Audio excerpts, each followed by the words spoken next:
ibandla likaKristu umakoti wewundlu bingelela abantu abazalwa ngenxeba balonjolwa ngegazi yababingelela egameni likaJesu. Into engihluphayo ngabo labantu ukuthi into abayiyo kuKristu ayinandaba nama-experiences wabo empilo. Isikhathi eside siphakamisa i-experience ukudlula iposition yethu kuye. Awuzofunda incwadi yabaKorinti, alikho ibandla ebelihlupha njengebandla laseKorinti. Kuleli bandla bakhona umfana uyathathe i-stepmother sakhe ehlala naso njengomfazi. Kuleli bandla omama bakhona bebene-disorder azakhuze umpostoli uPaul ezama ukubafundisa ngey'phiwo zikamoya. Kuleli bandla bebethi uma beye esithweni senkosi bahambe badabwe, azabakhuza umpostoli athi senize manje nagula, abanye benisebelele because you don't descend the Lord's body. Leli bandla nje labelihlupha, ibandla elalihlupha. Uthi umpostoli Paul athi lezi zinto enizenzayo azikhulunywa ngitsho nasezweni, kodwa maye babingelela akababingeleli nge-experience, ubabingelela nge-position. Ngoba uthi abangcwele benkosi abaseKorinti ibaphi labo okhuluma ngabo? Ubabonile yini banjani labantu? Abangcwele benkosi ezweni laseKorinti. Paul, how do you call them holy? Babiza kanjani bangcwele? Behlupha kanje. Hayi, bahlupha ngokwe-experience yabo, kodwa i-position yabo kuKristu ayishintshwa i-experience. Ingathi umpostoli Paul uthi i-problem yabo nje bane-identity crisis, abazazi ukuthi bawoba. Kodwa uma ngibabingelela angisobabingelela nge-experience, ngizobabingelela nge-position. Siphakamisile kakhulu ebandleni i-experience, sayiyeka i-position. Kanti uma iBhayibheli lithi singaphezu kwabanqobi, kunjalo kungenandaba ukuthi kwenzakalani eduze kwethu. Ima iBhayibheli lithi sesamnqoba umubi, kunjalo noma ngabe ubonakala ungathi uyanqotshwa, ungayiphakamisi i-experience, phakamisa umsebenzi wesiphambano.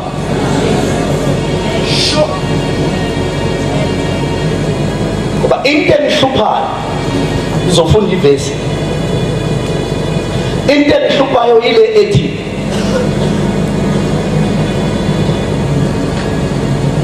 uma uJohane ebona uJesu encwadini yokugcina yeBhayibheli,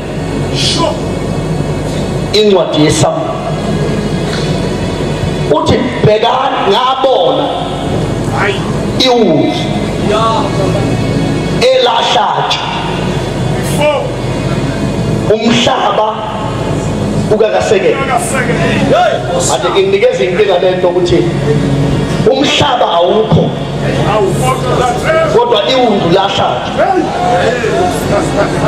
Usho ukuthi into eyayikhona umhlaba ungakabi khona iwundlu. Alikhona abazalwane kodwa haleluya. Into yabakhona umhlaba ungekho, usathane engekho, inyoka ingekho, iwundlu. la selihlatshwa umhlaba ungekho manje uma umhlaba ungekho insimi yase-Edeni usho ukuthi ayikho na uma insimi yase-Edeni ingekho usho ukuthi no-Adam akekho kodwa iwundlu lahlatshwa lihlatshwa kanjani iwundlu Adam ungaboni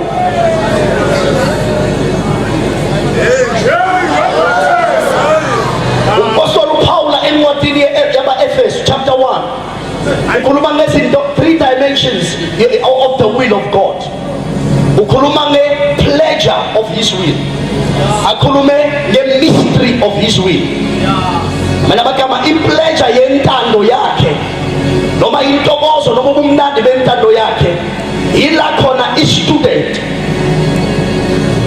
ngokwe-experience yaso sithokozisa osifundisile.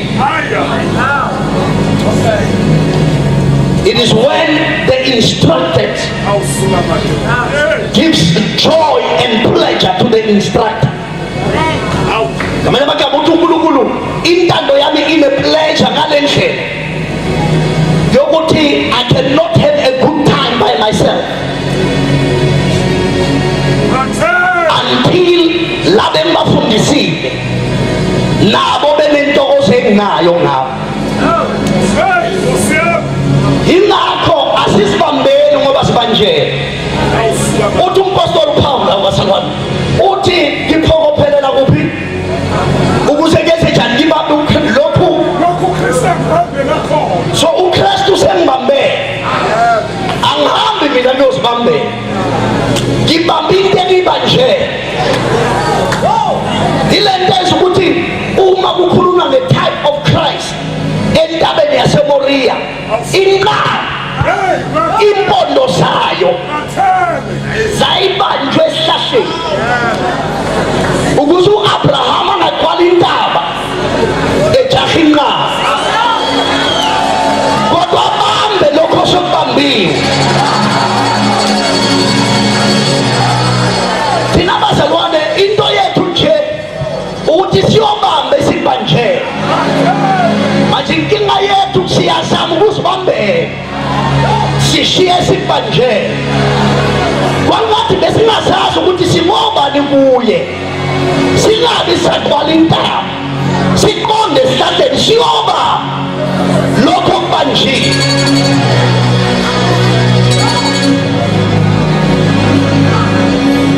Ilokho esiyikho ku ingakho umsebenzi wesiphambano uphelele awushode ngalutho.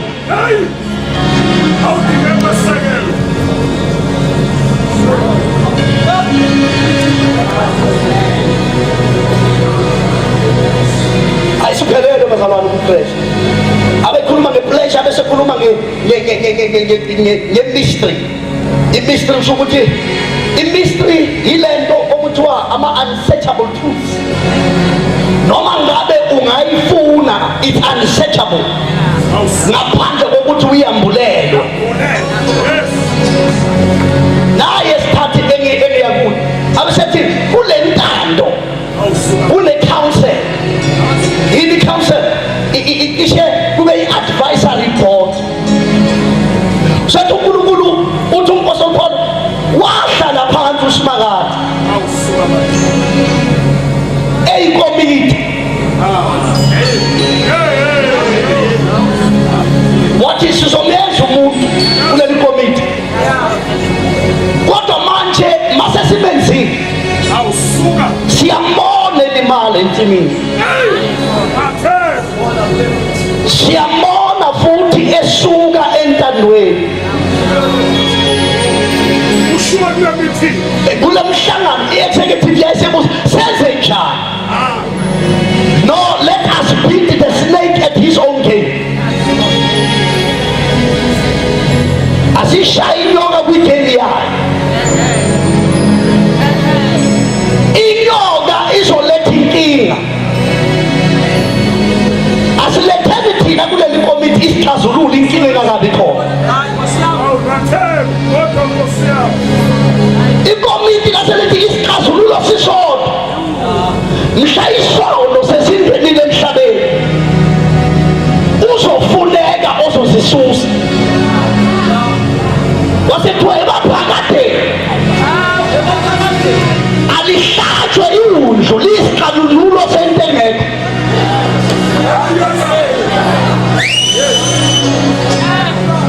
Lahlatshwa iwundlu liyisixazululo sento engekho. Inkinga engakabi khona ngoba uNkulunkulu is not reactive, he is proactive. Mawuke wabona inkinga thokoza ngoba ayikwazi ukuvela inkinga isixazululo sayo singakaze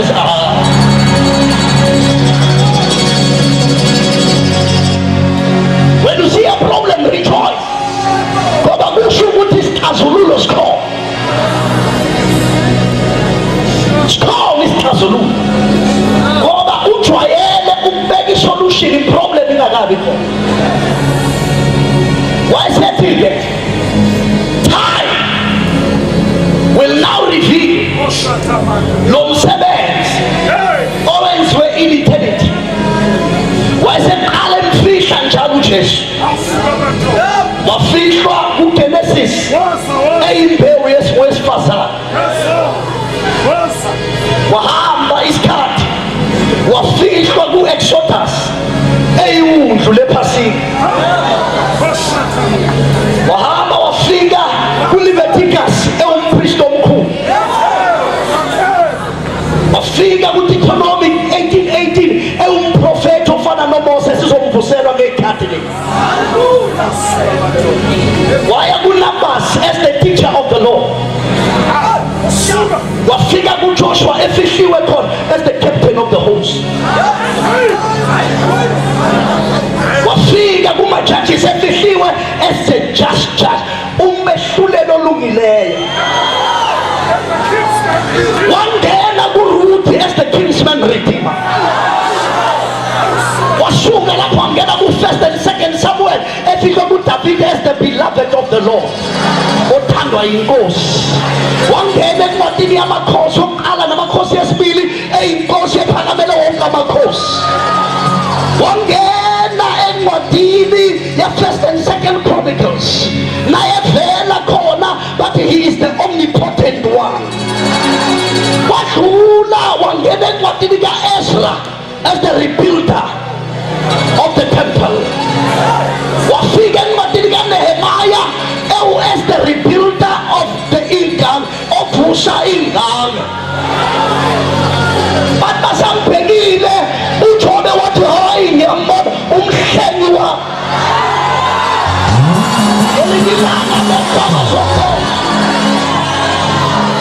wafika encwadini yamaHubo babembona, babona umelusi womphefumulo yethu, the shepherd of our souls. Wangena encwadini kaSongs of Solomon wavele umkhwenyana, umkhwenyana umyeni webani,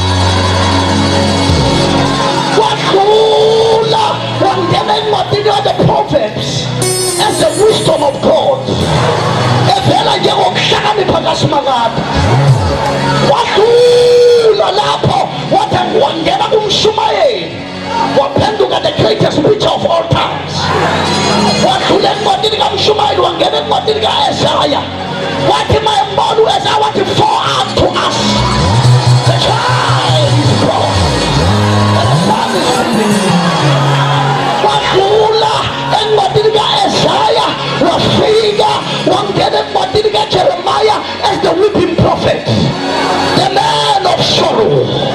Wadlula encwadini kaJeremiah wangena kuEzekiel as the spirit of the Lord, umoya kaSimakade. Wadlula wangena kuDaniel bambona as the ancient of days, baphinde bambona njengetshe elakhi inceke entabeni lashaya isithombe, baphinde bambona njengendoda yokuqala emlilweni.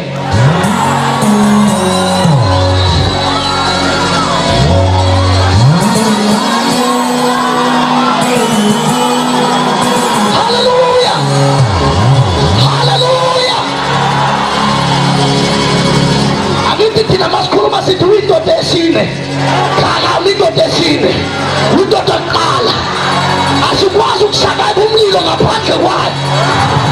Uma yena engekho umlilo uyasisiza kodwa makabasho umlilo ungena phakathi emlilo akasilinda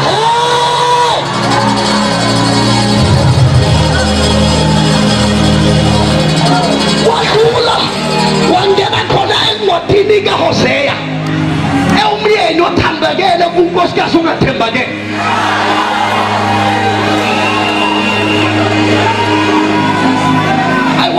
hey silokhu sambulelwa yena njalo wangena encwadini ka-Obadiya wangena encwadini kaHagayi wangena encwadini kaHabakhuki uyangena bathi ngoba bambhekile bathi siyambona uthe mayifike encwadini yokugcina the book of Malachi bathi ulilanga lokulunga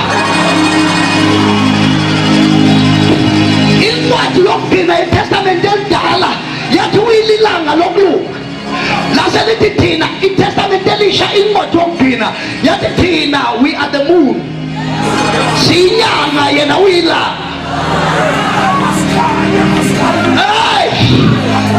incwadi yokugcina yetestamenti elidala ithi yena ulilanga lokulunga incwadi yokugcina yetestamenti elisha ithi thina siyinyanga njengebani ithi ngitshele inyanga ayinako ukukhanya inyanga mayikhanya ikhanya ngoba i-aligned nelanga